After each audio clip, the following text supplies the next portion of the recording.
Okay, so it's 11:03. We're going to go ahead and get started. And so, welcome everyone. I am super excited to hold space for this community. It's one of my favorite things to do each week.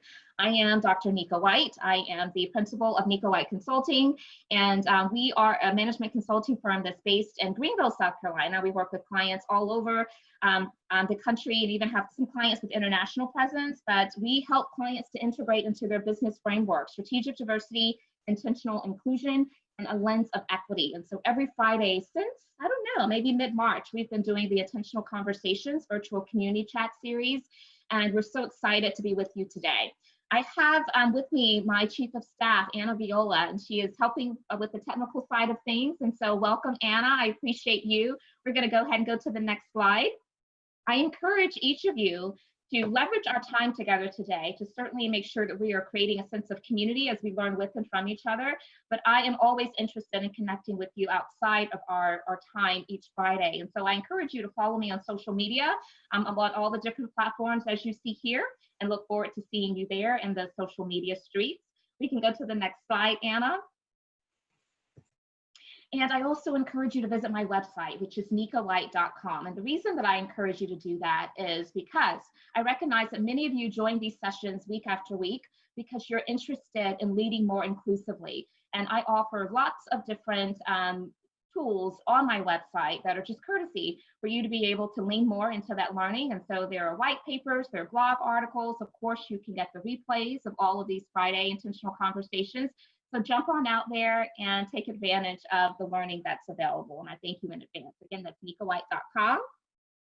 I always like to take this opportunity to give you information about some of our upcoming guest co-hosts. And so I'm super excited that next Friday, we have Dr. Janice Gassam, who is going to be sharing this hour with us. And we're going to be talking about all sorts of things. She just released a new book entitled Dirty Diversity. And specifically, she is another practitioner that is just doing some phenomenal work in this space to create greater inclusivity in the workplace and the importance of belonging. So I look forward to that conversation with her next Friday, and you will be able to register immediately. We also have, following Dr. Janice Gassam, one of my friends, Wade Hinton. He actually serves as the head of diversity, equity, and inclusion at UNAM. And we're going to be talking about how UNAM is navigating the current pandemic as well as the racial inequity crisis. So I look forward to joining him, him joining me rather, for this great community conversation on August 21st.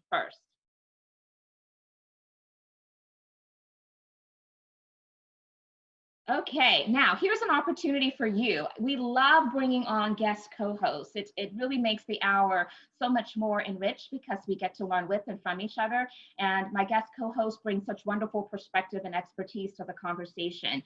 I want to extend an invite to any of you who are interested in providing a recommendation for a guest co-host to join us for intentional conversations. So please send us an email. You can send it to Anna, ANNA at nikawhite.com, or you can send it directly to me, or even feel free to put it into the chat if you'd like. We are capturing all of that information in the chat room, but we would love to hear your thoughts and recommendations. And thank you in advance for your great ideas for guest hosts.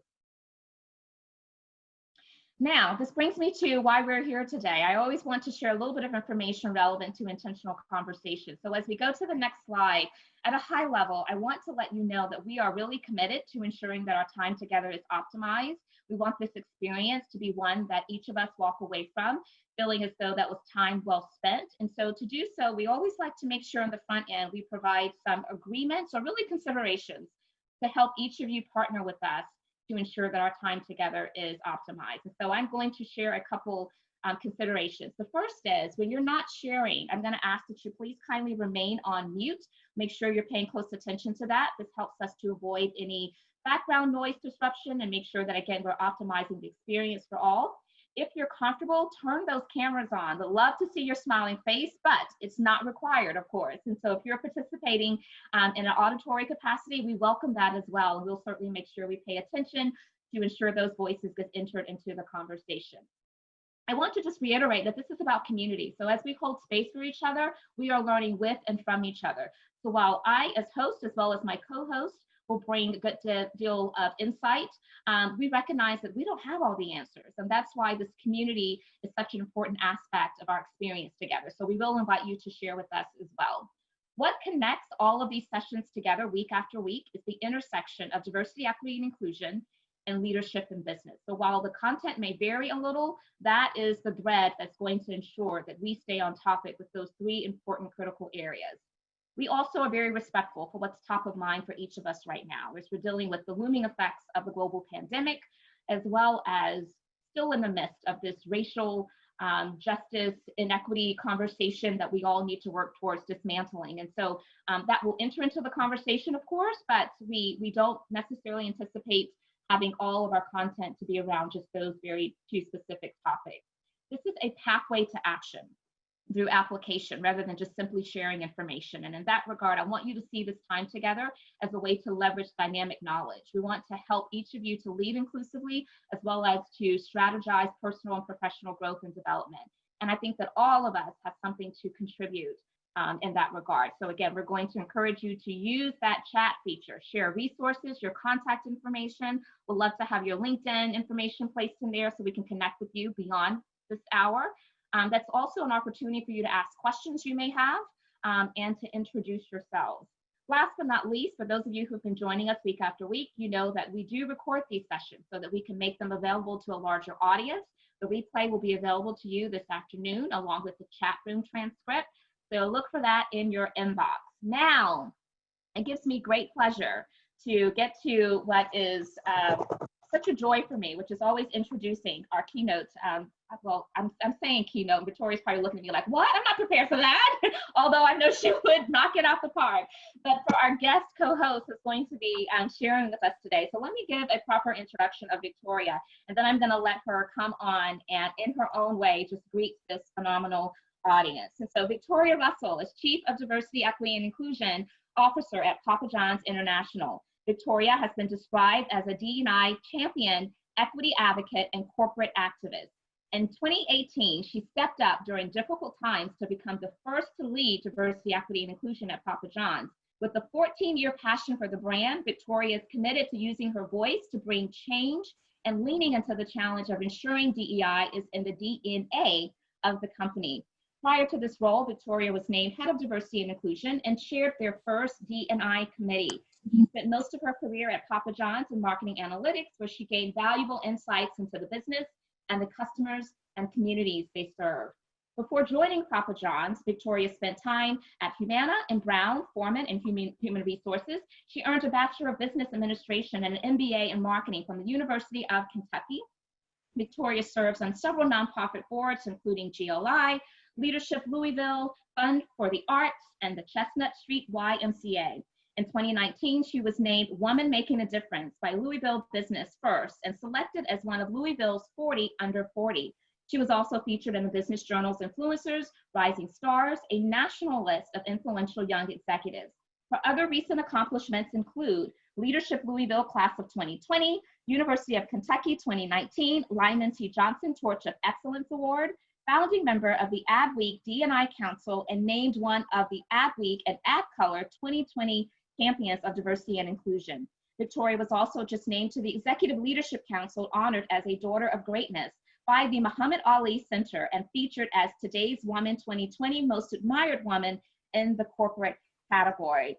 So do me a favor, and she can't hear it all because we're on mute, but just kind of put your snaps in the air, let her know that we are so glad to have her here. And we're now going to stop sharing our screen so I can bring Victoria on just to greet you in her own fabulous way. How are you, Victoria? Welcome. Thank you so much. I am fantastic. Trying to live my best life, right? So it's been really busy. It's been challenging, but it has been absolutely worth it. I feel like I have found my calling, my purpose, and I am living in it, working in it every day. That is so fantastic. Well, I am so honored that you accepted my invite, and I am just ecstatic that about, well, a little bit more than this time last year is when we first connected and really built a relationship, and I've been following your work, and you've been following some of the things that I'm doing, and I just admire all that you do. And I appreciate that you're taking time out of your busy schedule to come and share with this audience. And you brought your own audience with you as well. So shout out, by the way, to all of the Louisville, Kentucky folks that are here simply because of Victoria. So Victoria, you have such great accolades, and I wanted to give you the proper introduction by reading your bio.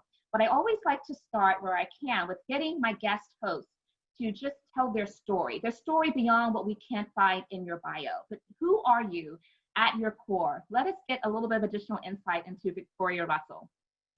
Absolutely. And, you know, my twin sister's on here today, so I'm sure she will keep me honest in anything that I say. But, you know, I would say prior to this role, I loved to travel. I joined a women's empowerment group. I loved analytics. I'm a very data-driven, kind of fact-based person. That's what kind of helped steer my career into compensation. But I am definitely a person that I don't plan everything anymore. I used to be a big planner when I was younger. You know, I had a structure to my life, things I wanted to achieve. And then one day life happens and, you know, life doesn't really care about your plans, you know, right? So I think sometimes it's understanding the experiences you go through and the value that's in them and the path sometimes it's being created for you and the experiences you gain that are intended for something else. And so I think at one point, you know, I got my master's in marketing. I wanted to go the marketing path. I was going to do all these things. And then, you know, I ended up in HR. But I learned to love it. I learned the analytics side of compensation. Definitely gained that while I was at Humana. I went on to Brown-Forman. I thought maybe I'll get back into marketing, but I was still learning a lot in the HR space. Finally took an opportunity to come to Papa John's thinking, and I really thought just going there for a little while, get a little bit of experience in marketing, go back to Brown-Forman. But I got here and fell in love. It's pizza, right? Who doesn't love pizza? And so it was a really fun industry to work in. I love the work that I was doing. I love the team that I had. And so did that for 10, 12 years. And then, you know, things changed for us as a brand, as an organization. Kind of got pushed into some things that I don't know, you know, that you really can plan for and know how you would respond. And, you know, but for me, it's kind of going back to your core values as an individual and the core values that are set up, you know, for an organization. At the time, my mother had been diagnosed with stage 4 ovarian cancer. Very challenging time for myself, my family. My mom, though, is sharp lady, very sharp lady, very funny. She had a sarcastic sense of humor that I take with me, helps you get through the tough times. But I remember when my mom was first diagnosed, everyone thought, you know, oh my goodness, such sad news, stage 4, you know, oh, it was very grim. And my mom told the nurses, you know, she was 72 when she was diagnosed. And she said, you know, the Bible only promised 70. And so I just figure I'm in a good place. I got a bonus. And so that's just how my mom lived her life. And she kind of passed that along to the rest of us. But I think a pivotal moment for me is it was Mother's Day and my family had come together. My twin sister had cooked this amazing dinner. And it was like her rally moment where she just kind of lit up. It was very different. And then later that week, my mom told us that Wednesday that she was ready to go. And on Saturday, she went on home. My twin sister and I were there with her, you know, laying next to her in her bed. She got to go in the comfort of her own home with us, you know, by her side. And it was a beautiful moment.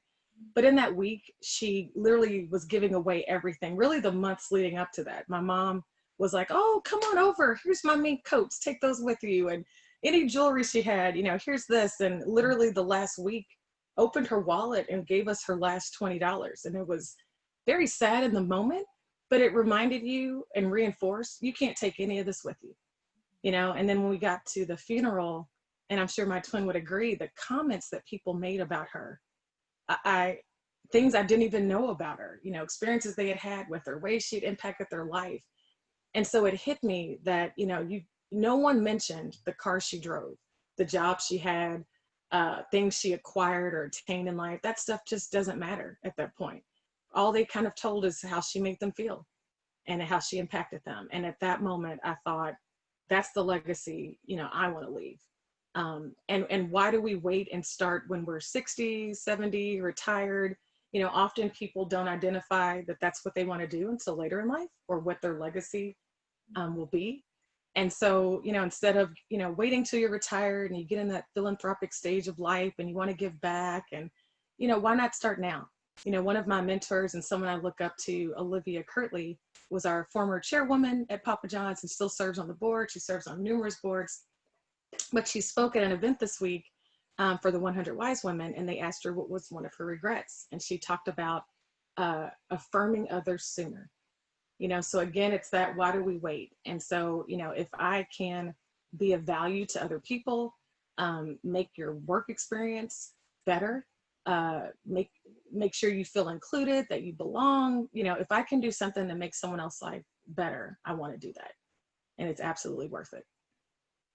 That is so beautiful. We're like only a few minutes in, and let me just tell you, I feel so full and satisfied already, which I had no doubt, but I love that someone just put it into the chat, affirming others sooner. I love that. I love that. And when you and I were chatting in preparation for today, I think I may have shared with you that, as CEI practitioners in this space, we are always holding space for others, and it causes us to have to put our own emotions aside, right?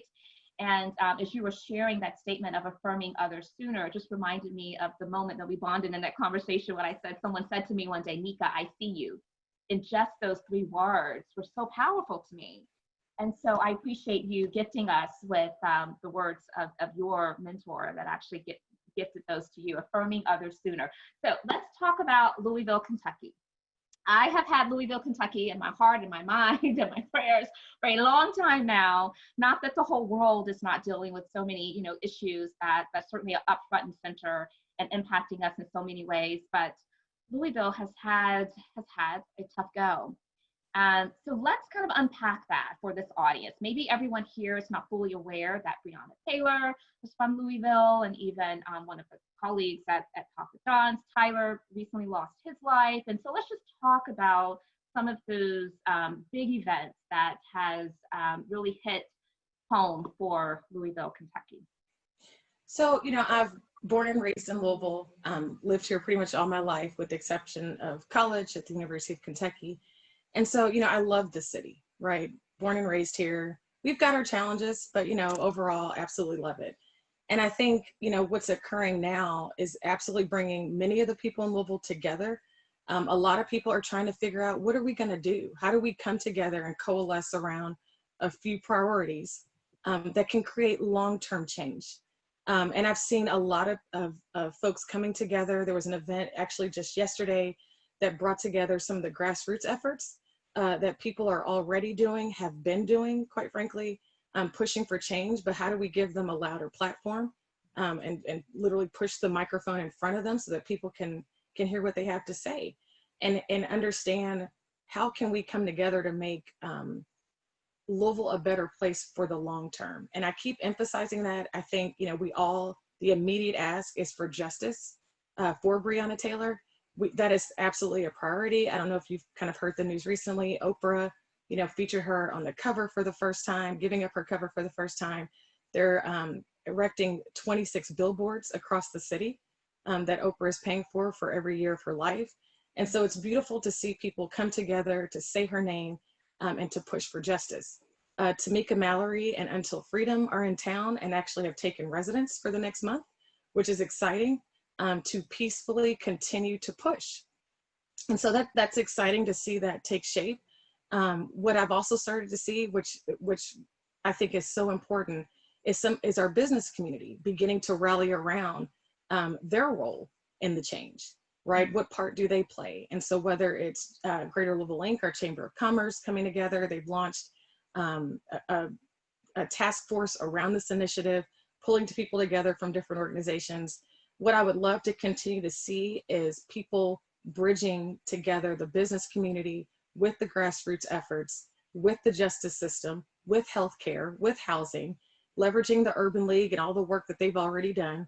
And how do we come together and do this, right? Versus, being siloed and working in different spaces. And so that's been encouraging to see. I'm optimistic.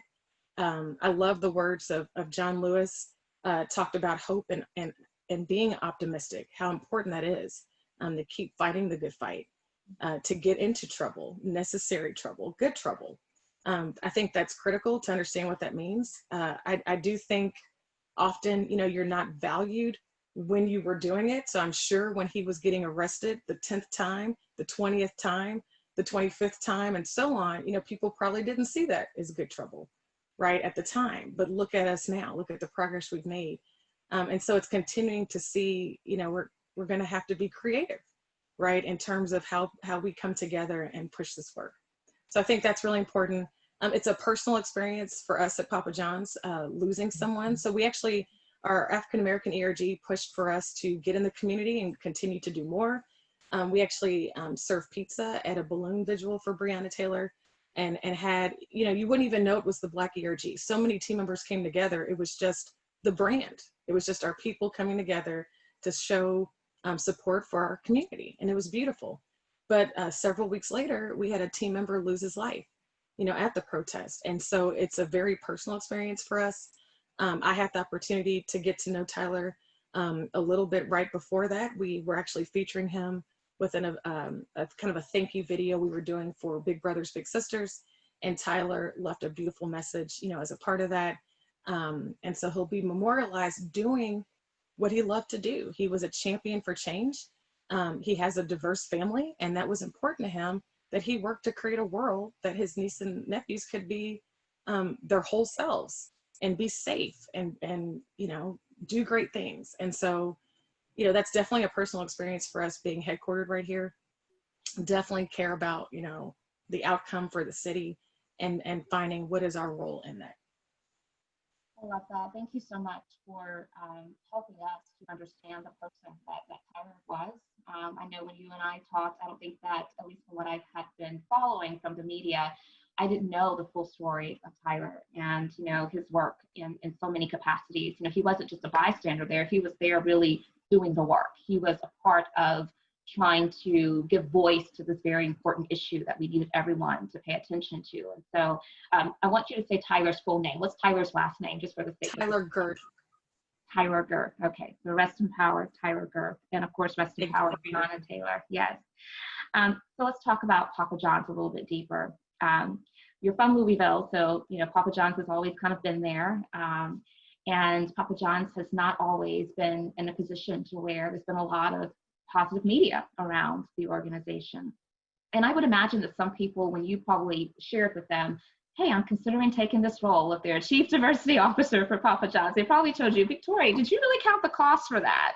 And so just talk a little bit about what that decision-making process was like for you. And I also want you to share, what are you most proud of that you have been able to bring to Papa John's since being in this role? I think there's a lot of power in saying yes. So I say that in several instances, even since taking this opportunity, where you're terrified, you are scared, but I've heard, you know, do it afraid anyway, yes. Right? Say yes, and then figure it out. And the opportunities you could miss by not saying yes. And so early in this journey around D&I for the brand, we had launched our first ever D&I committee. I got very involved, eventually became chair of the committee. And I am absolutely one that seeks the guidance of wise counsel around me, right? You do not have to do it alone.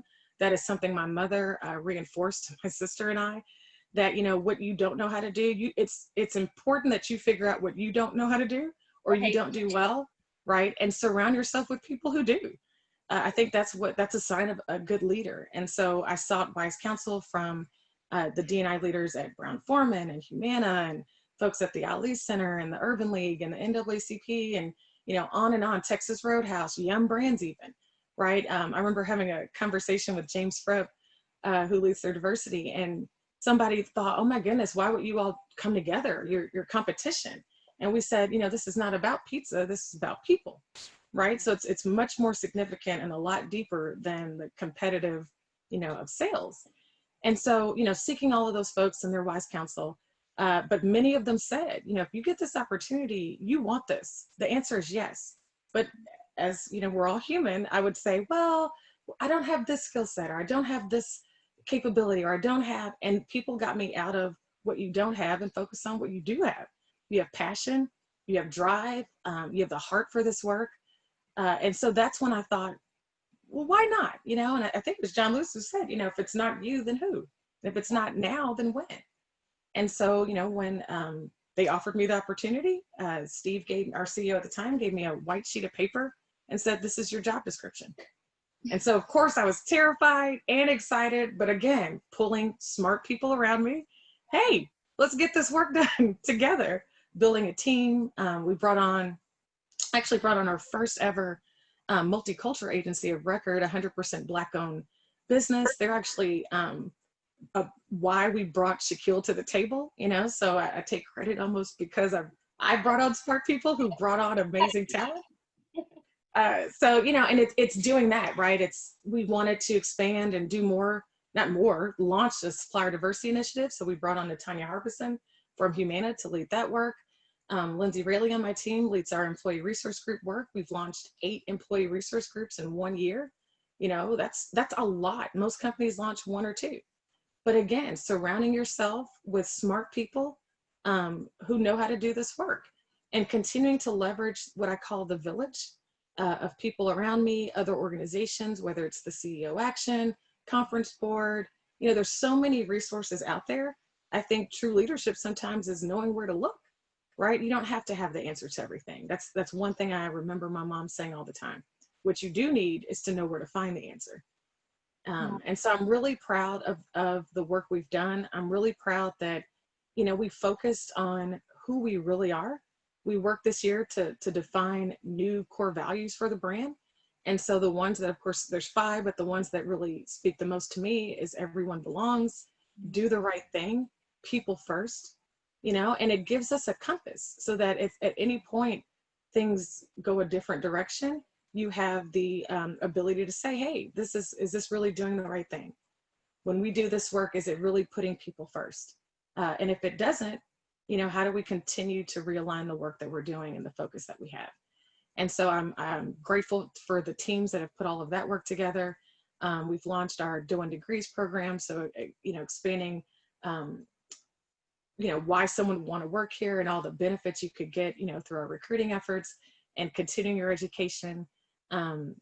We've just done a lot of things that I'm really proud of, launching our supplier diversity program. We've launched a executive insight series where we continue to educate our senior leadership around all the facets of D&I.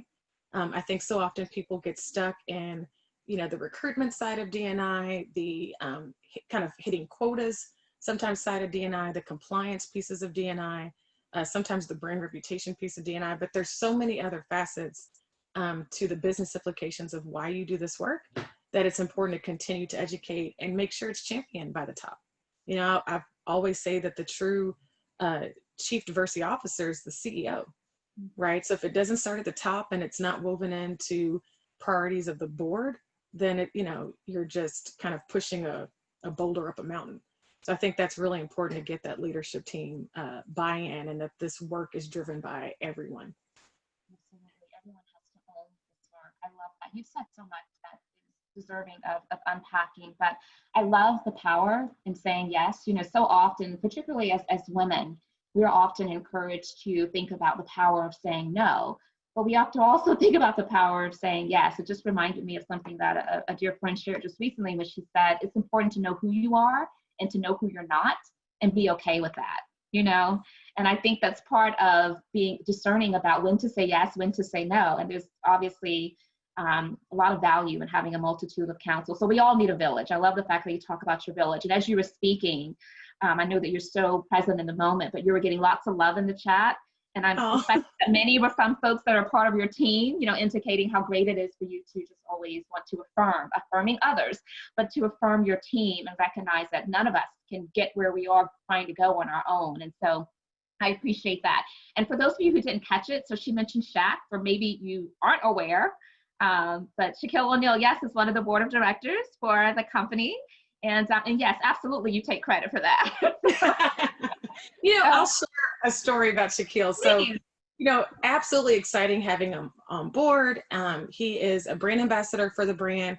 He's a franchisee. He's got 9 stores in Atlanta that actually were nearing the anniversary of his grand opening. And he's a board member. He's our first Black board member.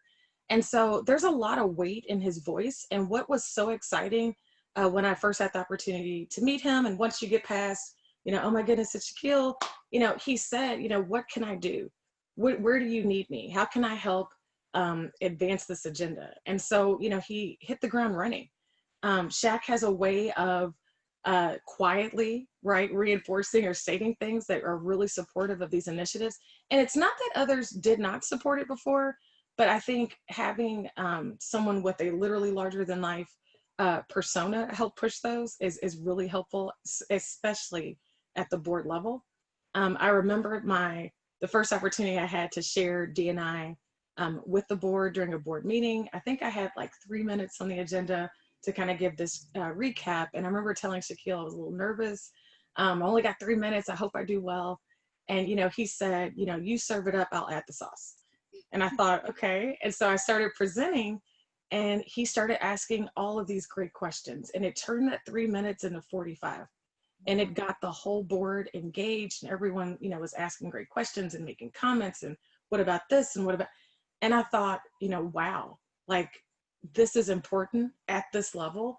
And to have that champion very vocal in the room is critical, right? And he's continued to do that in the seat that he sits in. And so having that type of ally, and we have several, right, that champion this work, but there's a unique way that he could go about it, I think, that's unique for him. And so that's definitely been refreshing to have. I absolutely love that story. I love that story. Yes. And it reminds me of the fact that we need, as part of our village, success partners, people that are going to leverage their source of power and influence to be able to help get important messaging and work done. Success partners is something this audience was introduced to when we had Minda Harts. I'm not sure if you've ever encountered Minda Harts, but she's the author of the memo, What Women of Color Need to Know to Secure a Seat at the Table. She was one of our guest co-hosts, and she talked a lot about success partners. So immediately, as you were telling that story of Shaq, I was thinking he was definitely serving as a success partner, and it made all the difference in the world. And so I love that. I'm going to ask one more question. And then as I'm asking this question, I do want to remind this audience that you're going to be giving an opportunity in just a moment to unmute yourself, to maybe put those cameras on if you'd like, and to engage directly with Victoria, ask your questions. Or maybe if something is resonating with you and you want to amplify it and just contribute something else to this audience, we certainly would welcome that. But I want to talk now about the Real Talk sessions that somehow organically kind of just found its way, but it was so necessary. And so I want to give this audience the benefit of understanding how Papa John's reacted to the murder of George Floyd, and the fact that so many employees were grappling with, how do I process this? How do I navigate this? And even including yourself, you were very vulnerable and transparent in saying, I had a hard time with it. And so talk us through that journey and the benefit that came out of what became of that. Sure. Kind of under this idea of bringing your whole self to work, right? And a lot of companies use that as sometimes a buzzword. Sometimes they really don't embrace what that actually means, right? And creating that space that you can bring your whole self, you can share thoughts, ideas, respectfully, of course, but to truly be authentic. And so that's something I really strive to do, is to always bring a very transparent, authentic version of myself, right? And so, during that time, it was very difficult hearing the news about George Floyd. More of the information around Breonna was coming out, Ahmaud Arbery, all of these situations started to unfold, Amy Cooper, and it was a rough time. And so I remember thinking, how do you just go to work the next day and act like everything's okay when it's not? And it was a tough weekend. Things in Louisville started to really heat up. And so I remember reaching out to our Chief People and Diversity Officer, Marvin Bouquet, and was like, Marvin, I don't think I can show up to Monday's meeting and just work on other projects. Like, I've got a lot that I'm carrying, and can we talk about it? And I'd sent a note to our whole team and was like, hey, here's what I'm going through. It's really hard. I want to be transparent. I don't think I can come in and talk about any other topic right now. Like, we need to have that heart to heart. And we did. He scheduled a kind of one meeting just for this topic. Let's share how we feel. And that really was the first official, probably real talk. Now, I think there were other conversations going on where team members had expressed thoughts to their manager, or managers to each other, or what. But that then kind of, this was the right team, because it was all of our people operations, which is our HR and D&I, coming together to say, okay, we need to host a safe space for people to share how they feel. But we were careful, because everyone, and it's easy to become very reactive. I think a lot of companies immediately started having these, but there's some learning. So for us, it was important to bring in a third party to facilitate, because again, could I? Yes, but personally, like, I am also carrying the burden So how do I help engage how you're feeling when I'm also struggling? Where's my safe space? You know, as a D&I leader, is it even appropriate for me to pour out, I'm angry too? Like, how, you know, where's that safe space? So we thought third party facilitators would be ideal. And then you get into, well, how do we have a race conversation? You know, a lot of people are not accustomed to that, not trained in it. What's okay to say, what's not okay to say. You know, it was a lot going on. And I remember hearing from our Black team members, I was hearing a lot of the feedback just organically from them, sharing how they were feeling, a lot of tears, a lot of frustration, some fear of, what if my boss has this talk and they say something that offends me, and assuming positive intent that maybe they just don't know. One story though, a friend of mine shared, and I use her as an example now all the time, that helped us kind of craft the direction of this. You know, she called me and was like, oh my goodness, Black female.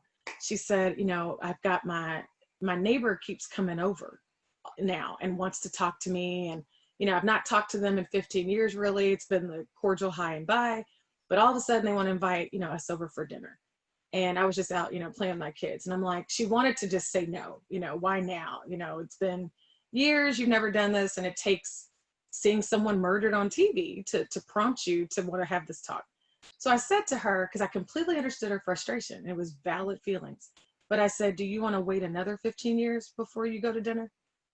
And she just paused, you know, like, oh. So it's finding that we all give and extend grace to one another, whether you're the one carrying the burden, whether you're new to understanding the burden that people are carrying. You know, what's that safe space that we could actually come together and have a fruitful conversation, versus, you know, criticizing why someone hasn't done it to this point. We're here now. What are we going to do now? Right. And so for us, it was have those conversations, tie it all back to our core values. That is our compass. That is our true north. You know, if the conversation needs to ladder up to people first, everyone belongs, do the right thing. And it was tough, I think, at first for people, because it's just stuff you don't talk about, especially at work. And it's getting some out of that comfort zone of that's not appropriate, right? But how to have those conversations. And it actually opened people up to the feedback we've heard is, wow, it's not at all what I thought it was going to be. I'm waiting for the next one. You know, how do we continue these conversations? And it's some of the feedback we heard was the same that we heard through our D&I training. You know, oh, wow, I didn't realize I've worked with this person for 10, 15 years. We have more in common than I thought we did. Or I didn't know how difficult things were for them, right? Because they just show up and do their job and go home. And so it's really helping us get to know each other so that you can truly create an inclusive environment, because it's hard to include people when you don't know anything about them. Some other feedback I often give is when people say they struggle with sympathy or empathy for what's going on, but you can't have empathy for what you don't have proximity to. And so again, these real talks provide that space for people to talk and share, and for you to gain, you know, that proximity to things that you typically aren't around, which can then improve your ability to be empathetic, and then be an ally, right, in the fight, because now you have a better understanding of the people you work with every single day. So much of what you said resonates with me. Yeah, we have to get people proximate to these issues. It helps them to think about, how should I be being called to action in this moment? Because we need all of us to be in the fight of, again, trying to dismantle systemic, institutional, structural racism. And so I love that. I'm sure there's lots that's going on in the chat, and that this community is just chipping at the bit to want to be able to engage with you. And so we're going to give you all a chance now. If you have a question for Victoria, or just something that you want to introduce to this community, then I invite you to unmute yourself. And I see, Phil, that you have your hand raised, and so I'll start with you. Yes, Victoria, thank you again for the gift of your expertise, and God bless you for taking a hard job. And I don't mean showing up here today, but you know, you've taken on something that's quite challenging. You brought up the point, you said that we don't have proximity. We can't have empathy without proximity. Well, the thing that I have lost at this moment to everyone is proximity. And I'm wondering about what sort of advice you are giving folks who have lost that. You know, how can I be a better ally? How can I be engaged in a conversation which now seems more artificial than ever? Absolutely. These are definitely challenging times, how to stay physically distant and not actually socially distant, right? How do we continue to connect with one another? And so, some of the things we've done, some just kind of by accident, even, from a work standpoint, my team, we meet every day. And at first it was like, oh, I don't normally see you all every single day. Why do we have to do it now, right? Do I have to turn on my camera? How do I, show up every day? And that was challenging. But then it turned into something where everyone loves it. That you kind of look forward to it. And we've taken some of the anxiety out of every day is not a check-in of are you doing your job? It's really just a check-in. How are you doing? And making time for that. What's going on in your life? And so I think if we can create more of those type of touch points is important. But specifically to this topic of proximity to really getting to know each other, something else we've instituted is what we called coffee breaks. So team members can pop in, kind of like a replacement for that water cooler moment, going to get coffee with one another. Again, not to discuss work, but just how are you doing? Oh, I saw you got a puppy. Tell me about it. You love cats. What's your favorite flavor of ice cream? Something that continues to keep us connected during difficult times. But as I was saying on this topic, definitely educate yourselves right now, whether it's listening to blogs, reading books, podcasts, conversations like this. When I first started seeing Nika launch this intentional conversation, I thought, this is fantastic, right? A space to go listen, learn. I love participating in them, and I love the moment to hear from other people. So I'm looking forward to this Q&A portion. Even if you just want to share and it's not a question, because I feel like I'm a constant student, always evolving, always learning, always hearing something that's like, oh, we could do this differently, or maybe we should try that. I think a lot of the hurdles we've avoided in launching a lot of our D&I work, and specifically with our ERGs, came as best practices from other people that said, be careful, we've tried this, it didn't work. And every organization is different, but it's great I don't need to reinvent the wheel, right? And so to listen and learn from one another and share those best practices. So we actually sit a part of several councils, national ones, local ones, continuing to learn and grow from each other and how to weave that in. And even like, for example, an example of this proximity message and being intentional around it.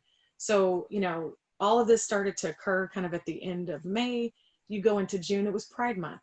And some were like, oh my goodness, can we acknowledge and talk about Pride Month when we've got all this, social unrest and racial injustice?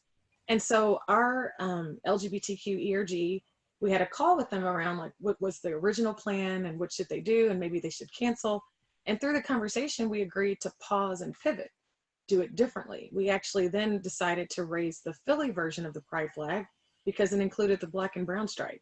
How do we continue to talk about intersectionality, right? None of us are one thing. And so how do we focus there? How do we create or demonstrate solidarity with the Black community and still acknowledge? Because one thing that came out of that is, Pride Month started as a riot, right? And that was in the midst of what was occurring. And so that was kind of like an aha moment of, we all have a lot more in common than we often think, but you wouldn't find that out without talking, right? And so that helped start some conversations. And then, the brand wanted to have some conversations around what do we do as a brand publicly in the space of Pride Month and with what's going on, and Juneteenth is coming up, and how do we do it all? And so we engaged, what better place to start than your own people, right? And so we leveraged our employee resource groups, and not just the African American and the LGBTQ, we pulled them all together, right? Because this is a humanity issue. This is not a Black issue to solve. And so we gathered insight from everyone to say, what's the best way to approach this? And then it's great for others to hear what others are thinking and how they can stand in solidarity and support. And so I think it's just continuing those conversations and being intentional. And I think to do that, it requires more intentionality at a time that we're physically distant to make sure that we're having those conversations with one another. And then the last thing I would add is to pursue the people that you think you have nothing in common with or you disagree. If they sound logical to you, I would pursue, hey, tell me more about why you feel that way. I heard you say X. Maybe they assume you disagree based on your skin color. You never know, right? But show them that, hey, I just want to learn your point of view. and not necessarily challenging them, but just seeking to understand. Thank you. That's so amazing. Tell me more. That's a great gift. Tell me more. It works every time. It does. Such a powerful way to help normalize the conversation without putting people in a place of defense. And so I love that. I'm going to go next to Miranda Brooks, who has a question she would like to present. Please unmute yourself and share your question or your comment. Yes, thank you so much. I'm so proud of my dear friend, Victoria, first and foremost. My question is, I'm kind of in a neighboring city next door to you in Lexington, Kentucky. And I think we have some positions or jobs where on a local level, we don't necessarily know if there's actually D&I. We know there's human resources to go to, but I guess my question would be, I've had experiences in long-term care. It's been my longest career path where I've looked and I've been one of the only persons of color in a leadership position. And there's been more frontline people of color that have chosen or spoken and said, I don't feel there's growth opportunity for me. And I find myself in a position where does that fall for me to be that spokesperson? Do I need to be a spokesperson on behalf and to really engage more about growth opportunities to how we've talked about today of getting people or understanding if there even is a board of directors at your, because I think a lot of times we don't know. So I guess my question is, how far do you go as an individual person of taking steps to make sure that when you're looking around, your environment is being inclusive? So great question. I would absolutely say we all play a role at any level, right? So when I started this work, I was a senior manager in analytics, and I heard comments like, who do you think you are? Stay in your lane. That I was being too emotional around what was going on. But I felt like you have to kind of, at the end of the day, am I doing the right thing? Is this worth me being vocal? And sometimes seek, again, this wise counsel around you to get feedback on, am I positioning things in a way that can be heard? Sometimes just because you're screaming, no one may hear you, right? And then are you bringing solutions or just problems? So I think often leadership teams, they get the criticism, they get the challenges, here's what's wrong, here's what's broken, and not often enough do people offer a solution. And I think that can increase your ability to be heard, that if you say, hey, I've noticed this, I would suggest, X, right? And you can say, hey, I was honest at the start, very transparent. I didn't have a background in D&I, but I did have a background in analytics. So I was one of the first to see the signs in our data of who was leaving the brand, and it wasn't just a Black issue. And I was very vocal around that. I've got an HR background. I've got a compensation background. So when we push for things like a pay equity study, does it go further than EEO requirements? Are we digging deeper? Are we looking at levels within an organization? This is a Olivia comment that I heard at her 100 Wise Women. There's a lot of value in asking questions versus making statements. And so again, that's seeking to understand and what questions should you be asking? And again, this is not a space you've got to recreate the wheel. So there's a lot of research out there as a place to start. But I have to use this opportunity to mention my sister, because she's a great example of how you can champion this work in any seat. And so a few years ago, Jacqueline works for Virgin Pulse out of Providence, and she initiated a women's ERG, just informally. They call themselves the Lady Pulsers. And so they started having, and most ERGs start this way, little conversation, identifying, hey, what's wrong? Are women advancing in the organization? Are we getting opportunities? Do we even have a voice? Is usually a place that they start. And then recently she helped launch their African-American, their Black ERG. And so I remember I had an opportunity to meet Virgin's CEO and a lot of their leadership staff at an event with my sister. And they were having that conversation there too about, are women moving up and where are the people of color? And they were very receptive to it. It just obviously wasn't a hot topic maybe in the moment. Something I always say, and I apply this to Papa John's, and I love Maya Angelou, but you do the best you can until you know better. And when you know better, you do better. So I'm always careful not to fault why a company didn't do this before and why, Why were you maybe, for us, sometimes more transactional in nature versus truly focused on people? But we're here now and we're doing it now, and that you can be proud of, right? And so it's how do you elevate the questions, potential solutions? Can you be action oriented? So in Jacqueline's case, starting some ERGs, pushing for the conversations. Jacqueline even set me up to speak with their leadership and other people in this space to help them on this journey. And so again, all from her seat in sales. She has no aspirations to lead D&I, but she does want to work for an inclusive company. And it's not saying that they maybe weren't before, but everyone has room to do better and help identify, what that is, and then how to hold them accountable, on that journey. My biggest concern with what's going on now is that this is not a moment, that this becomes a movement. And what can we do to make sure it's sustainable? Because right now, and Nika and I talked about this, there's a lot of D&I jobs that are all of a sudden available, people wanting to step into this role that maybe don't understand how hard it actually can be. And I wouldn't discourage anyone from it, but you want to make sure that your heart is in it for the right reasons. Because if you're getting in it for money or accolades and things, that could come, but it's hard work.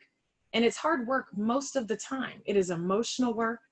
As a Black woman, of course, I care about women and Black people, but D&I, you have to care about everyone. You have to fight the good fight on behalf of everyone all the time. My twin asked me one the other day, man, is it always something? Yes, it is always something. Now, some get national visibility in a moment like what's happening now, and that's important and needed and helps push the work forward. But you can't lose sight of all the other things you're working on for the LGBTQ community, for the Hispanic community, all these other challenges. I love the example, and I'll end this answering your question with this. I love the example of, right now with what's going on for the Black community, it's like the fire department needing to focus on the house that is on fire, right? And I think we all agree, yes, this is the house that's on fire. But if you are strategic and you build a good, strong fire department that is fully resourced, funded, supported, right from the top, you will make sure while you have a big enough team putting out this fire, that do you have fire hydrants on every street? Are they up to code? So that when the next fire happens, you're prepared and you're not reactive and chasing this. You can actually be strategic and plan long-term and potentially avoid other houses catching fire, right? Make sure the electrical is not faulty. There's all these other things, I think, if you really put time, attention, effort, and make sure it's sustainable, you can avoid future fires potentially, at least for your organization. You can't control, what's going on in the world, but you can be positioned for it when it occurs.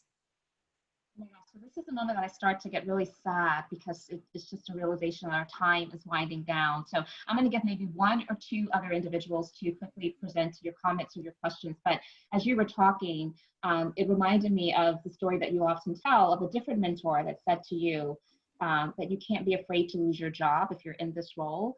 And that was amplified for me as I heard you talk about the need for these strong convictions around the work, but to also put aside your own, direct, I guess, cares and concerns from an emotional place so that you can serve all people. And I love that. So I wanted to bring that to the surface. You can't be afraid to lose your job. It's a similar comment to what someone shared with me. A mentor for me said, if you aren't making people feel uncomfortable and at some point in time ruffling a little bit of feathers, you probably aren't being effective. And so, yes, so I echo what you said about this is a great time to consider this career path, but just be thoughtful about what really it takes. Count the cost to make sure that it's something that's for you. Okay, maybe one or two more people. Any other thoughts and comments for this community or for Victoria, question-wise? Now is your chance. I have a Jessica. Oh, go ahead. Hi, Victoria. This is Allie Deal. Stacy introduced us, Stacy Wade, yesterday. Yes, I saw your email. Yes, it's crazy because I was already RSVP to this, so I'm glad. As you know, I just took a role with Swisher International, the tobacco company, and it was really, really unexpected. I was in the sales field literally on Juneteenth and got asked for this, asked about this position, got asked to relocate, everything, and so quickly. I think that with the recent events, it's obvious that a lot of companies understand that there is change that needs to happen. And I think that I've only been here for like a month already, and it's been difficult already, of course. Like, I've been challenged a couple of times already, which is why I'm looking kind of for like an executive coach to kind of like help with the career.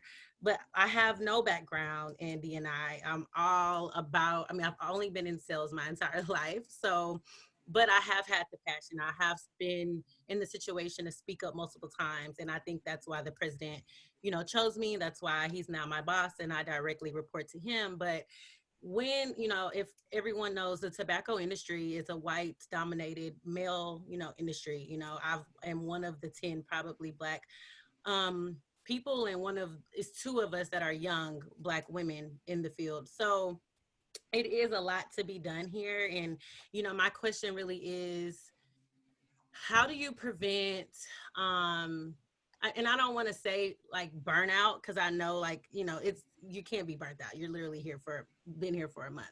But it's more so, how can you, like, what kind of advice do you give someone that's the very first role in the company for diversity? Like, I don't have a team. It's me and it's Nimbus, us working together, and it's so much to be done, right? And, there's a lot. There's unconscious bias training that needs to happen internally. There's external things that we've promised and initiatives that that people are holding us accountable to, and it's just like, where do you really start? That you can't please everyone, but the question basically is how to prevent burnout, but how to also what advice can you give someone that is the first agent of change in the company? Absolutely. So, that's my story, right? And you don't start off with a team. Most diversity professionals actually have no background in diversity. They're usually, and this is a diversity best practices document you can reference, and I'll share it with you. But because when I got in this role, I got challenged even as soon as I got in it. Do you have the background? Do you have the expertise, et cetera? One of my white male allies, again, you want to make sure the people around you are diverse, but one of my white male allies sent me this document that explained, where do D&I officers come from? They either typically come from somewhere in the business, usually marketing, HR, or legal. They typically have 10 years or so with their organization. There's a set of competencies that they typically have. And I realized I checked many of those boxes, right? Marketing. So then it was finding the confidence that I had the tools to do the job, that I may not have the background, but sometimes I refer to my mom as having prepared this toolbox for me of life. And there's tools in it that I don't even know what they're for. Okay. But over time I discovered that. And so making sure you have the tools to do it. I think in the role to prevent burnout is to understand that you are in a marathon, not a sprint. And so the key is to rest when you are fatigued, because I think a lot of D&I folks get frustrated of fighting the good fight all the time. And there's days you just want to give up. You can't give up. You just go rest, right? Self-care for any position, I think, is most critical in this one. And then having your safe space. Like, who is your safe space? It may be inside the company. It may not be. Often D&I is very lonely inside their own organization, but there's all these other organizations you can be a part of, groups you can start on your own. Here in Louisville, we actually have a small council of D&I leaders in the city to come together, commiserate, share their stories, pick each other up, dust you off, and send you back on your way, right? To share what's not working, what does work. One thing I have found in this space, and quote, Cynthia Napek, who's the Leadership Louisville CEO, said this to me, that you cannot be a prophet in your own land. And I have found that to be very valuable feedback early on, meaning sometimes, especially if you've been at your organization a long time and you're saying things and you're trying to lead D&I, but you're new to the D&I and people don't inherently respect you in that role or to have the expertise. Sometimes you can bring in a third party to say the exact same thing. And all of a sudden it is brand new information. Okay. And so my feedback is, this is also very humbling work. So how do you leverage being heard? Maybe it's not you that says it. Maybe it's another ally in the organization. Maybe it's having someone else kind of co-sign ahead of a meeting what you're putting together. Maybe it's leveraging those third parties, experts, right, to do the work or push the work for you. And so I have found a lot of value in championing those third party voices. probably saying the exact same thing I was saying, but you learn.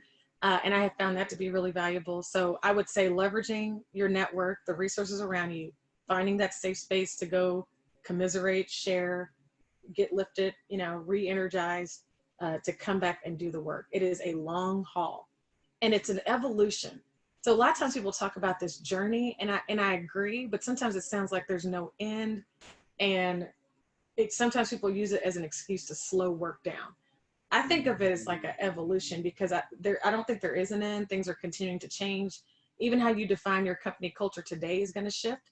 Gen Z is going to be a third of the workforce in 6 years. Get ready, right? And so that's a whole new demographic, a whole new way of thinking and working. If you thought you had struggles with millennials, it's just all an adjustment for everyone because it's new. And so making sure you're constantly mindful of what's this group going to be like. They're way more diverse. I think there was a stat even with millennials that they're 50% identify as people of color, not even maybe are. So this is just a whole shift in thinking that you have to constantly stay on top of. So use your resources, do the reading, talk to people, right? You're not really just championing your own views. You got to think holistically for everyone and continuing to educate yourself on that. But we'll talk more, I'm sure, because, I'm here for you. Thank you so much. Love that. What great advice. So our time is up, Victoria, but I just want to extend heartfelt appreciation for you taking your time to share with this community. This is not the first time you've said yes to me in my ask. And so I feel really valued and seen and heard, and that's so important. And I extend that also to this entire community, the fact that you show up week after week, or maybe this was your first time, you could have been doing other things, but I appreciate you joining with this community, and hope that you would join us again next Friday or Friday after that, Eastern Standard Time, 11 to 12 noon. And in the legacy of Breonna Taylor, for Tyler Garth, and even your mother that you spoke so beautifully about today as we open, I want to give you the final remarks, just to leave us with something that you feel would be a benefit as we walk away from today's conversation. I would say use your platform to affirm others.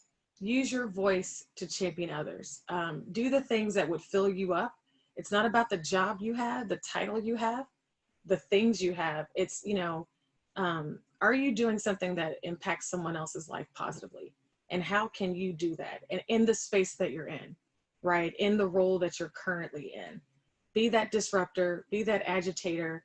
Make sure you have your true north. Is it about bringing people together, and ensure that those that come behind us, we've done all that we could, so that at the end, whatever part of that is in our own journey, you've done the right thing, and that the legacy you want to leave, that people know that, and do it now.